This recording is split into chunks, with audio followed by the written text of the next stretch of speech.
Okay, Ramblers, let's get rambling. Hi, everybody. Hi, Dr. Nick. Some Dumb Guy returns. I apologize for my absence, my lack of appearance, as they say. IRL has interfered with the whole Some Dumb Guy productions of late, and I have fallen behind.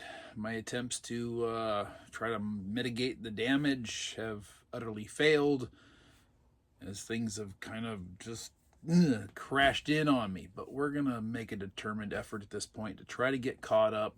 Thank you for joining me once again. This is episode 21 of SumDumWatch. In this episode, we're covering the week of February 17th through the 23rd, and we're going to go over what I've watched from my physical media library and or combination of what I've seen in the theater for the week. So, shall we get the party rolling? The ball rolling? The party started? I don't know. Let's. I got a hankering to revisit. I guess you can say it's one of my favorites, but it's been a couple years since I've seen it. This will come from one of my personal homemade cases we have here. We watched the 2003 Count of Monte Cristo, starring Jim Caviezel and Guy Pearce. I have the Richard Chamberlain Count of Monte Cristo TV miniseries from the king of 1980s TV miniseries himself. And then also that one, when I purchased it, came with Man Friday. Completely unrelated whatsoever, but I bought it for this, to pair with this. That's on the same disc. It is what it is. But yeah, here's my little put together with my cheap little Microsoft Word and Paint program and all that good stuff. Nice slim 7mm case, housing 3 films. Not an accurate adaptation by any means of the novel, which is my personal favorite. It's on a shelf up above all this. Someday I'd love to reread it, but at over 1,000 pages, wow, what an investment. But anyway, like I said, not an accurate adaptation. However, for its lack of accuracy, it is probably one of the most entertaining and thrilling adaptations of the Counts of Monte Cristo that I've seen. I've seen a number of them. I actually own a number more that I need to get around to seeing, as well as, which I've presented before, some sequel spin-off kind of adaptation in film as well. At some point, I kind of got this goal to collect every film, television adaptation of the Count of Monte Cristo for my library. It's just kind of a thing that I would like to do. I have a similar thing with the Three Musketeers, ironically from the same author, Alexander Dumas. We'll see how that plays out. Next up, based on the discussion of a movie that I will never see and have no interest in seeing, and yet it has kind of sparked some interest in some rewatches, I pulled out my 4K of The Incredible Hulk, which I have always felt is very underrated. Early entry of the MCU, Phase 1. Obviously, for those in the know, this would be inspired by discussions of the Captain American, Eagle, Falcon, and the Brave New Red Hulk, whatever stupidity the Rodent House is producing nowadays. I've always liked this movie. There's been talk that that new film is largely a sequel to this. And you know what? Had this for a number of years, haven't seen it in a couple. I thought, why the hell not? Kind of my way of rebelling against the status quo of things. I haven't seen an MCU film, a new MCU release, since Endgame. So we're going on 6 years since I've touched base on any of that. And when I was done with that, I pretty much immediately dove in, felt inspired. I pulled out my Captain America trilogy 3-movie collection, because there are only 3. And I watched me some Winter Soldier. Why? I don't know. I mean, just kind of felt like the natural flow of things, because that's Sam Wilson's introduction. I have very mixed feelings about Winter Soldier. Overall, I like it. But I'm haunted by some... I don't know how to describe this. When I saw it in the theater when it first came out as a follow-up to the original Captain America and then the Avengers, there was a weird tonal shift for that one in that film for me. And I've never been able to like really put my finger on it. I've never been able to describe it adequately. It takes the character of Steve Rogers, Captain America, and puts him on a different tier than what we had seen him in the previous 2 films. Yet there doesn't seem to be enough of a time frame jump to justify that. What do I mean by that? In neither previous film is Steve Rogers presented as a man of multiple languages, a man of any kind of trained fighting ability. He's a man who went through Army basic training, got himself a little souped up soldier serum, got big and buff, and then went on his merry way on missions.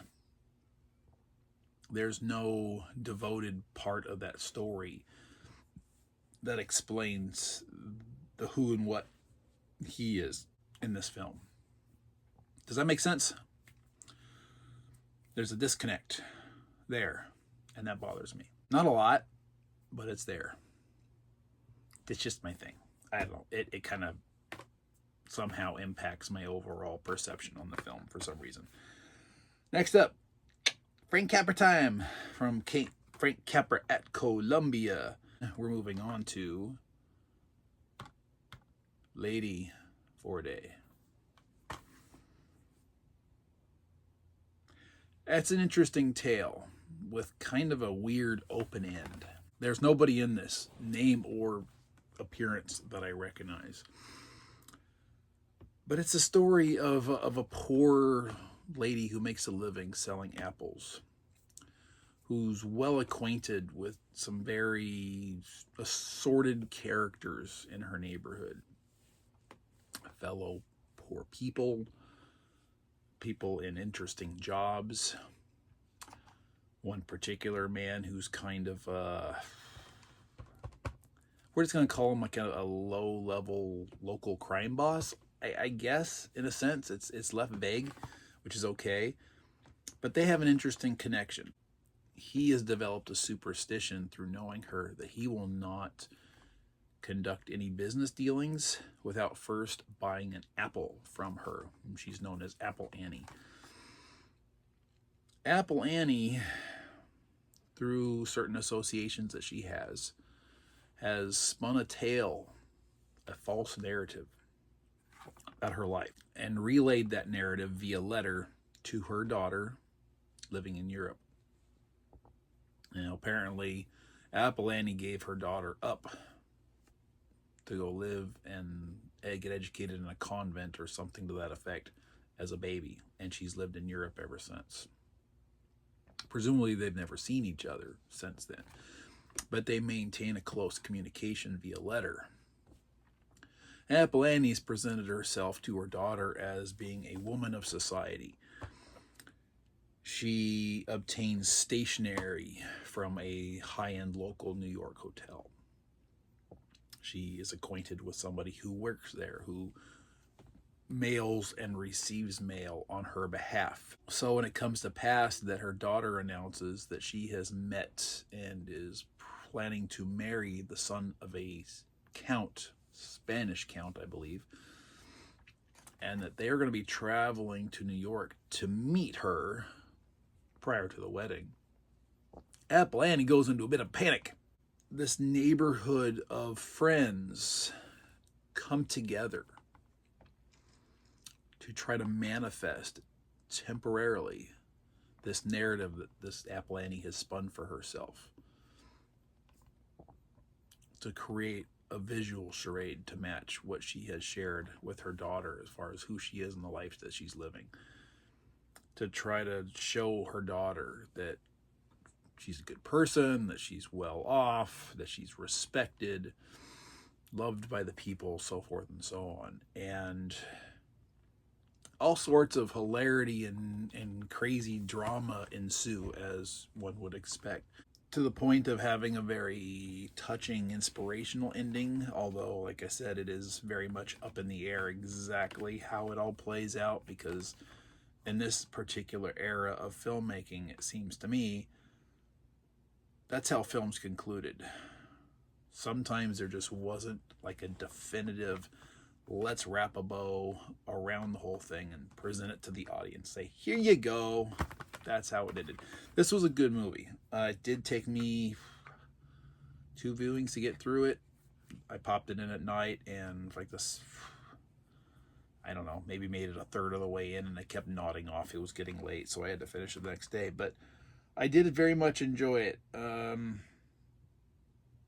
Yeah, it's interesting because you get used to certain players in the Frank Capra filmmaking universe, and then you run into one that's completely a fresh start, and you're just like, oh, this is almost a little disconcerting. Good movie, some dumb recommendation is, once again, Lady for a Day, and this one I believe is still 1932. Yes, good year for Frank Capra. Last but not least, season 6, season 5. I can read words good and numbers too. Seinfeld, 4K. Plugging away at it. This release, on the other hand, is wearing on me. The freezes and skips and starts are increasing as I progress. And there's one particular disc in this season 5 set that, as I started watching it, was pristine. By the time I finished the disc, just having removed it from my player, put it in the case, put it back in the player to swap out to watch a movie or whatever, developed more scratches on it, fine scratches, than any 4K disc I own in my library. Within the course of a week, week and a half, or whatever it was. So, really bizarre. The folks I've interacted with over on Blu-ray.com suggest it's the fault of my player somehow. I don't know how that's supposed to happen. No, this release is fine. It's perfect. 4K is not an unstable format. It's perfect. It works just fine. I've never heard of having any issues. If you're having any issues, it's got to be your player. Well, I got 2 of them. Guess what? There ain't no performance issues between the 2. They operate identically as far as this goes. Is what it is. So, anyway, we're done. For as little as I had to share, I don't know how to be brief. It's who I am, I guess. Okay. Thank you for joining me. What have you all been watching? There is the word box. It still exists. It has not been taken away from you. You are not word deprived. Fill the box with words. Gibberish, eloquent language, novels, stuff and things, whatever you want. What did you watch today? Some dumb guy. I watched this. I watched that. I would like to see this. What do you think of that? Yeah. Thanks for joining me. I'll see you next time. Moving right on to the next episode to be filmed, edited, and posted. Post haste. Good night.